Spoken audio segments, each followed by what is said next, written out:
that is widespread rather than just on the margins. First of all, people have to see examples of places which are like their own places where the new kind of education really works, where students are learning deeply, where they can exhibit their knowledge publicly, and where everybody who looks at the kids says, that's the kind of kids I want to have. So we need to have enough good examples. Second of all, we need to have the individuals who are involved in education, primarily teachers and administrators, believe in this, really want to do it, and get the kind of help that they need in order to be able to switch, so to speak, from a teacher-centered, let's stuff it into the kid's mind kind of education to one where the preparation is behind the scenes and the child himself or herself is at the center of learning. Third of all, I think we need to have assessment schemes which really convince everybody that this kind of education is working. It does no good to have child-centered learning and then have the same old multiple choice tests which were used 50 or 100 years ago. Finally, I think there has to be a political commitment which says that this is the kind of education which we want to have in our country, and maybe outside this country, for the foreseeable future. And as long as people are busy bashing teachers or saying that we can't try anything new because it might fail, then reform will be stifled as it has been in the past.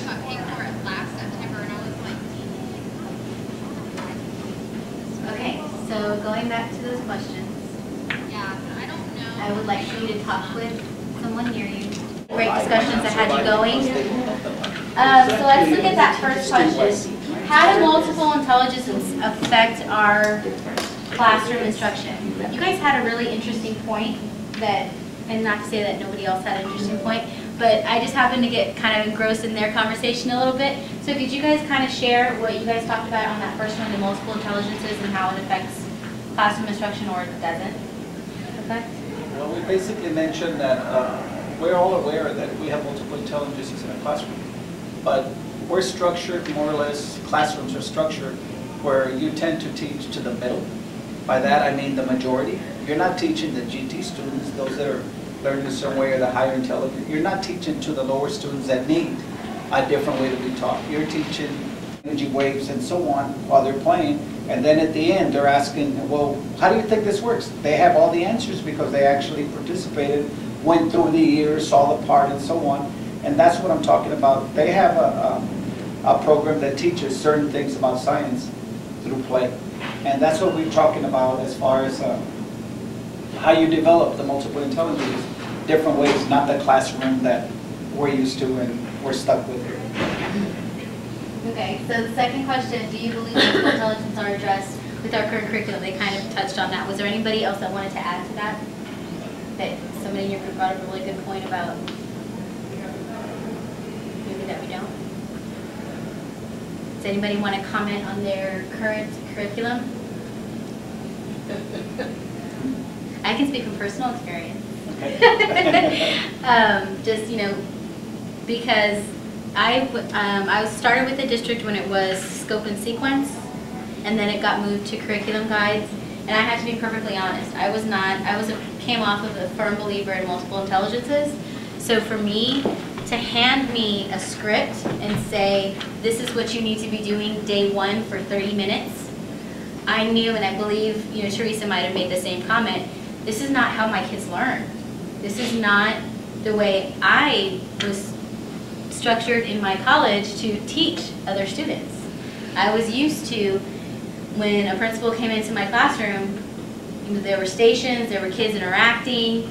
It was, I mean, first row at a rock concert, but they were learning. There was noise, and there was constant noise. So to give me a script and to tell me you need to teach this by this was very hard for me. I was one of the non-rule followers in school because I can pretty much say I can almost bet 90% of the time I was not on that curriculum guide. And so then people start, how do you get away with that? Because you're supposed to have your I can statements, your TEKs that you're addressing for the day, your objectives, and I still have those. And we were still hitting those. It just didn't look the same way that it did in the curriculum guides. Or the classroom before, or the classroom right down the hallway. It just looked a little bit different. you saw some of the same elements. I still followed the same framework. It just didn't, the activities were not the same. And I'm sure a lot of you probably do the same thing. You adapt to what your kids need. And so a lot of times that means that we're not right there on week 2, day 2, 30 minutes of spelling instruction.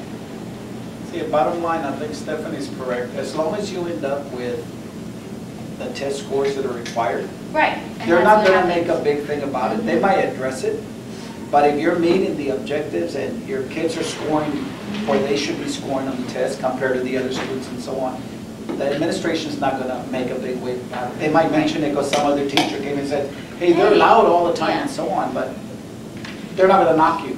Right. If your class are the highest averages or your class are meeting expectations and so on, they're not going to knock you. Yeah. But Well, my frustration with it is that they don't measure where the kid was at when he came to you.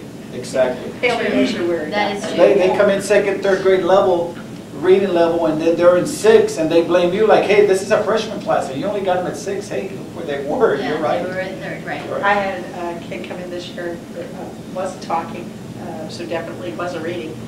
And they said he was MR and all this, and I'm going, no, he's not. And there's something behind there, I can tell. And sure enough, he's already been retained once, but he's reading. Now, is he going to read at 2nd grade level and 90 words per minute? No.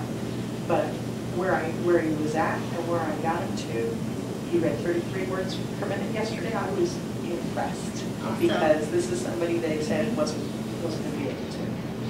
And so, he may be MR, but at least, he's developing. Right, he's being successful, and that's what we all want. We want But our then kids. they want you to turn around and fail him because he's not meeting the criteria. I don't think that's right. I think that child is not failing. He's being successful for him.